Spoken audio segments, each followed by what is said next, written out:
Bonjour ou bonsoir à ceux qui m'écoutent. Voilà, petite vidéo entre les fêtes, puisque là Noël vient de se passer. Alors, j'ai pas fait de vidéo avant Noël, j'avais pas trop le temps, tous un peu occupés avec les fêtes de fin d'année. Donc là, entre Noël et Nouvel An, j'essaie de faire une petite vidéo sur un sujet un peu léger. Voilà, on va parler, enfin un peu léger. Bon, c'est quand même un peu triste, mais au moins c'est plus léger que la politique, on va dire. Parler de quelque chose qui interroge beaucoup de monde. Là, on voit surtout ces derniers jours. On a encore de plus en plus d'annonces de morts de célébrités. Donc c'est pour ça que je vais donner mon avis là-dessus sur cette question de la surmortalité apparente en tout cas de personnalités soit du showbiz ou politique ou littéraire, etc.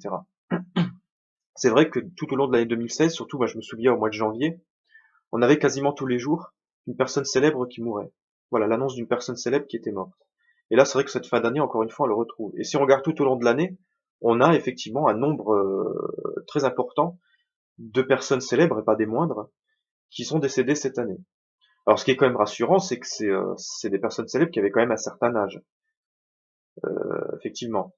Alors, pourquoi particulièrement en 2016, on a eu beaucoup de morts de personnages célèbres? Alors, c'est vrai qu'il y en a, il y a maintenant tout un tas de gens qui fantasment, qui disent que 2016, il y a une espèce d'ombre qui plane sur les, euh, les gens célèbres, etc. Pour moi, bon, c'est pas exactement ça. Pour moi, l'explication est beaucoup plus rationnelle. Elle est statistique en réalité. Je vais essayer enfin, de vous donner ma vision des choses. Euh, Si on regarde bien, les gens qui sont morts cette année, pour la plupart, ce sont soit des gens qui ont dépassé les 90 ans, donc des gens très âgés, ce qu'on trouve souvent chez des gens qui ont fait un métier. Par l'exemple, par exemple, de Pierre Tchernia. Pierre Tchernia qui est mort récemment, c'est quelqu'un qui a travaillé à la télé. C'est quelqu'un, voilà, qui a pas travaillé à la mine, qui a pas été en contact avec on va dire, des métaux dangereux, des choses comme ça. Ce qui fait qu'il a pas, il a eu une vie plutôt préservée. C'est quelqu'un quand même qu'on a vu, bon, quand on le voit dans les images des années 50, 60 à la télévision, il fait déjà vieux, alors qu'il est quand même relativement jeune à cette époque. Ce qu'il y a, c'est que c'est des gens qui ont quand même connu la guerre, tout ça, donc il y a quand même des choses qui les ont marqués. C'est pour ça que même à 40 ans, ils paraissaient déjà vieux, mais ils ont quand même vécu longtemps parce qu'après la guerre, ils ont connu justement une période beaucoup mieux. Déjà, bon, le fait de travailler à la télévision, surtout à une époque où ça devait être beaucoup plus léger qu'aujourd'hui, parce qu'aujourd'hui, ça doit être beaucoup plus stressant. Ben, je pense qu'à une certaine époque, ça devait être beaucoup plus festif, on va dire. Et en plus, c'est des gens qui ont connu les 30 glorieuses, qui ont connu bon, tout ce qui va avec, l'amélioration de la médecine et tout ça, qui fait qu'il y a beaucoup de gens, notamment dans ces classes-là, des classes supérieures, c'est-à-dire des gens célèbres, qui ont, euh, qui ont mieux vécu, je dirais, qui donc ont réussi à vivre vieux, c'est-à-dire à plus de 90 ans, et parfois même à plus de 100 ans. Il y a l'exemple par exemple de Kirk Douglas, l'acteur Kirk Douglas a fêté ses 100 ans cette année. Voilà, bon ça c'est pour... Je vais parler des personnalités américaines aussi, mais surtout françaises, parce que enfin, ce que je vais dire c'est valable pour la France, mais bon c'est valable aussi pour les autres pays occidentaux, mais surtout pour la France. Euh, donc soit il y a des gens de plus de 90 ans, soit on a des gens qui ont passé la soixantaine. Voilà, c'est vrai que passé la soixantaine, on a beaucoup plus de chances de mourir, de, de diverses raisons. Ça peut être de maladies, parce qu'on est, comme on commence à vieillir, on est beaucoup plus vulnérable, par exemple aux maladies. On est aussi plus vulnérable à tous les éléments extérieurs, bon, qui peuvent accélérer. On a des problèmes cardiaques, etc. Enfin, on est beaucoup plus exposé à tout un tas de choses, ce qui fait qu'on peut mourir beaucoup plus facilement après 60 ans qu'avant. Bon, ça, c'est une logique implacable. Et maintenant, par rapport à la statistique, si on regarde bien, en réalité, tous ces gens qui sont morts là sont issus de deux baby-booms. C'est-à-dire que là, on arrive à un moment donné où il y a la conjonction de deux baby-booms qui arrivent à un âge très avancé. Alors ces deux baby-booms sont lesquels? Il y a évidemment le baby-boom qu'on connaît tous, qui est celui de l'après-deuxième guerre mondiale, donc à partir de 45, qui va de 45 jusqu'au début des années 70, on peut dire ça. Donc là, effectivement, on a une période pendant laquelle il y a eu des naissances importantes, puisqu'il y a eu une baisse de naissances pendant les 4-5 ans de guerre et d'occupation. Puis ensuite, à partir de 45, là, après la libération, il y a eu une hausse de la natalité, qu'en plus c'est allongé dans le temps, on va dire, avec les 30 glorieuses, notamment les années 60 qui ont été très prospères, ce qui fait que ça a duré un certain temps. Et donc tous les gens qui sont nés dans cette période-là, entre 1945 et 1970, on peut dire, sont plus nombreux que la moyenne. Mais il y a eu un autre baby-boom avant, parce qu'il y a eu aussi une première guerre mondiale. Pendant la première guerre mondiale, il y a eu une baisse spectaculaire des naissances pendant 4 ans. Puis après, après 1918, il y a eu une hausse aussi de la natalité avec les années 20 qui ont été des années prospères, dans laquelle effectivement aussi il y avait un niveau de vie qui commençait à augmenter, puis une insouciance, on peut dire, après la guerre, qui fait que là on avait un contexte plus favorable au fait de faire des bébés. Voilà. Bon, ça a duré moins longtemps parce qu'après, dans les années 30, il y a la crise qui est arrivée, qui a un peu freiné tout ça, puis ensuite la Deuxième Guerre mondiale. Mais en tout cas, il y a quand même une dizaine d'années, hein, tous les gens qui sont nés dans les années 20 sont aussi plus nombreux que la moyenne. Bon, aujourd'hui, ils sont un peu moins nombreux parce qu'il y a déjà eu une première vague de mortalité, puisque ce sont des gens qui ont plus de 87, entre 87 et 97 ans, on peut dire. Donc c'est des gens forcément qui ont un certain âge aussi. Il y a eu une première fournée, on peut dire, euh, il y a 15-20 ans, où il y a beaucoup de gens issus de ce baby-boom-là qui sont morts. Et là, maintenant, il y a la deuxième fournée, bah, c'est tous les gens qui ont survécu, on va dire, à la première fournée qui se situe comment on appelle ça, l'espérance de vie, voilà. L'espérance de vie moyenne en France qui est de entre 75 et 80 ans, ça dépend des hommes, des femmes, bref. Ça se situe dans ces eaux-là. Donc là, ces gens-là sont déjà morts, et il reste ceux qui ont survécu à cette espérance de vie, et qui meurent aujourd'hui, voilà. C'est pour ça qu'on a vu beaucoup de personnalités qui ont plus de 90 ans et qui sont mortes aujourd'hui. Alors vous allez me dire, oui, mais là je parle de toute la population, des personnalités, c'est pas la même chose. Mais c'est simplement statistique, enfin c'est mathématique. Forcément, si vous avez un baby boom, vous avez dans toutes les catégories de la population une surreprésentation. Donc ça se reflète aussi chez les personnes connues. Voilà, il y a une surreprésentation de ces catégories-là, c'est-à-dire des gens nés dans les années 20 et nés entre 45 et 70. Donc ceux dans les années 20, voilà, comme je vous ai dit, c'est ceux qui ont plus de 90 ans qui meurent. Et puis en plus, il y a ceux qui sont issus du deuxième baby boom qui commencent à arriver à un âge où on commence à mourir pas mal aussi.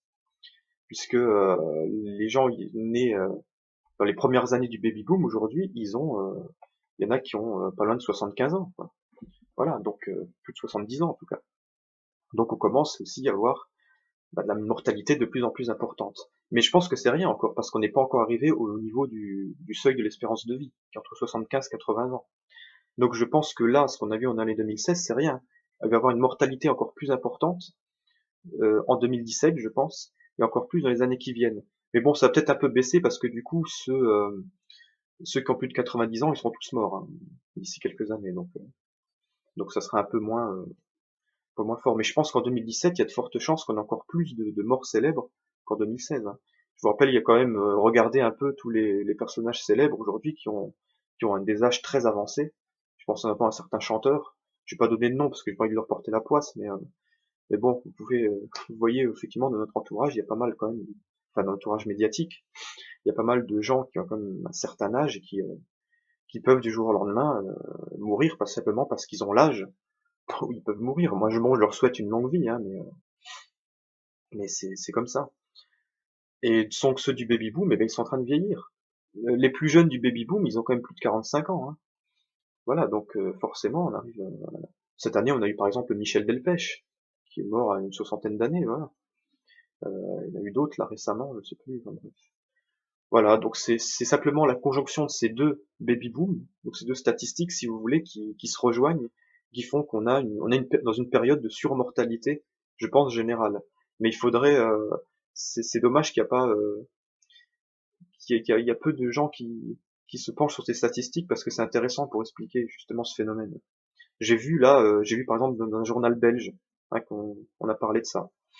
C'est dommage parce que bon, ouais, c'est toujours les Belges, on se moque souvent des Belges, mais ils sont souvent plus de bon sens que nous. Mais j'ai pas vu dans les médias français, peut-être ça m'a échappé, mais moi je l'ai pas vu en tout cas dans les médias français d'explications de ce genre, voilà, sur ce phénomène de surmortalité qui est un phénomène simplement statistique, voilà. Et comme je vous dis, bah, préparez-vous en 2017 à voir peut-être encore plus de morts qu'en 2016, de morts célèbres, même de morts en général, puisque on est quand même regardé autour de vous quand vous vous baladez en France, vous baladez dans votre quartier, on est quand même dans un pays vieillissant. On est quand même, il y a beaucoup de vieux quand même. Et dans tout l'Occident, c'est pareil. Aux États-Unis, c'est pareil. Dans tous les pays d'Europe, c'est pareil. Donc forcément, si on est plus de vieux, il y a plus de mortalité, puisque la mortalité est plus importante chez les vieux. Voilà. Voilà, c'était simplement pour parler de ce sujet. Bon, c'est vrai que c'est pas forcément un sujet très léger, mais c'était simplement pour expliquer, pour couper court à tous les fantasmes qu'on entend autour de cette surmortalité des personnages célèbres. Voilà. Voilà, il n'y a pas de malédiction, il n'y a pas de choses, c'est simplement statistique. Voilà. Et donc ça pose le problème, ça pose beaucoup de problèmes comme celui, par exemple, on invoquait ça à une époque pour le problème des retraites. Mais de toute façon, c'est un problème qui va durer quelques années, qui va se résorber de lui-même. Il faut pas oublier il y a un nouveau baby boom quand même qui est moins spectaculaire que le précédent. Mais depuis début 2000, il y a quand même une natalité en France qui est assez dynamique, en tout cas par rapport au reste de l'Europe. Et ça fait que je pense que d'ici quelques années, ces problèmes-là vont se résoudre. Le problème, c'est que moi, je fais partie d'une génération qui serait plutôt baby crash. Je suis né dans les années 80. Et j'ai vu, par exemple, des écoles, des choses comme ça fermées par manque d'effectifs.